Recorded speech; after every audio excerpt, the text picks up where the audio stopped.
Thompson and Teddy Stallard. This is a story about more than kindness. It's about the essence and the power that compassion offers all humanity. Here is a story many years ago of an elementary school teacher. Her name was Mrs. Thompson. And as she stands in front of her 5th grade class on the very first day of school, she told the children a lie. Like most teachers, she looked at her student and told them that she loved them all the same.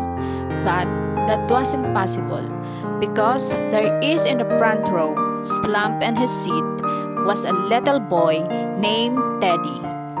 Mrs. Thompson had watched Teddy the year before and noticed that he didn't play well with the other children, that his clothes were messy, and that he constantly needed a bath, and Teddy could be unpleasant. It got to the point where Mrs. Thompson would almost take delight in making his papers with a broad red pen, making bold X, and then putting the big F at the top of his paper.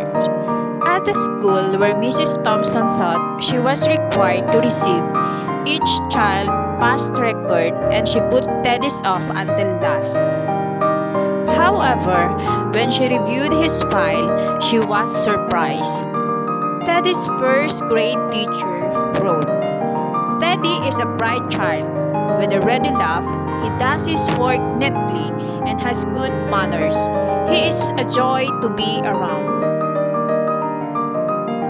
His 2nd grade teacher wrote, "Teddy is an excellent student, well liked by his classmates, but he is troubled because his mother has a terminal illness, and life at home must be struggled." His 3rd grade teacher wrote, "His mother's death has been hard on him. He tries to do his best, but his father doesn't show interest, and his home life will soon affect him and some steps aren't taken."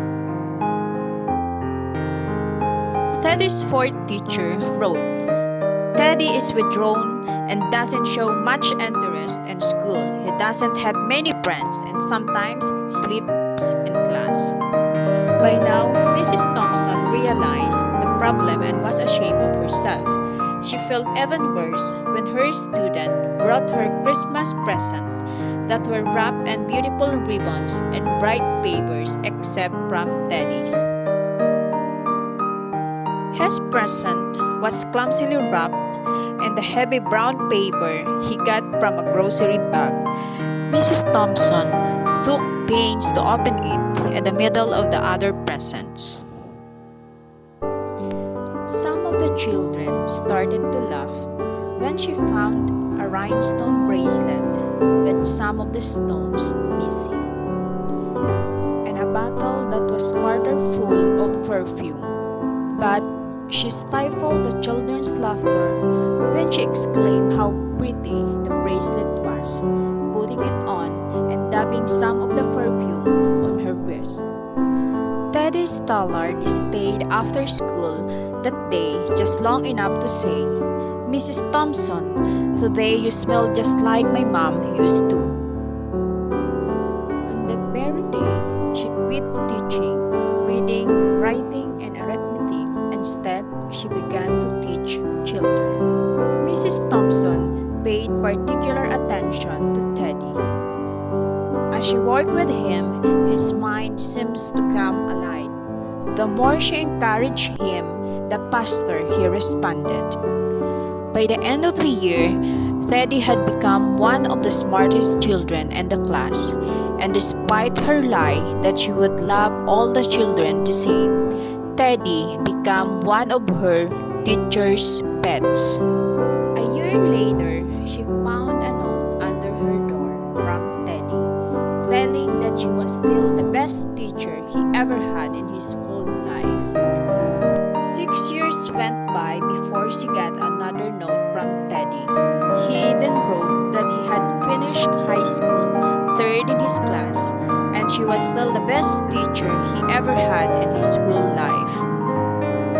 4 years after that, she got another letter saying that while things had been tough at times, he'd stayed in school, he'd stuck with it, and would soon graduate from college with the highest of honor. He assured Mrs. Thompson that she was still the best and favorite teacher he ever had in his whole life. Then 4 more years passed, yet another letter came. This time he explained that after he got his bachelor degree, he decided to go a little farther. The letter explained that she is still the best and favorite teacher he ever had, but now his name was a little bit longer. The letter was signed Theodore F. Stallard, M.D. The story doesn't end there. You see, there was yet another letter when spring came.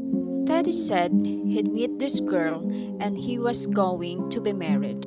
He explained that his father had died a couple of years ago and he was wondering if Mrs. Thompson might agree to sit in the place at the wedding that usually reserved for the mother of the groom. Of course, Mrs. Thompson did, and guess what? She wore that bracelet, the one with several rhinestones missing, and she made sure she was wearing the perfume that Teddy will remembered his mother wearing on their last Christmas together. They hugged each other, and Dr. Stallard whispered in Mrs. Thompson's ear, "Thank you, Mrs. Thompson, for believing in me. Thank you so much for making me feel important and showing me that I could make a difference." Mrs. Thompson, with tears in her eyes, whispered back. She said, "Teddy, you have it all wrong. You were the one who taught me that I could make a difference. I didn't know how to teach until I met you."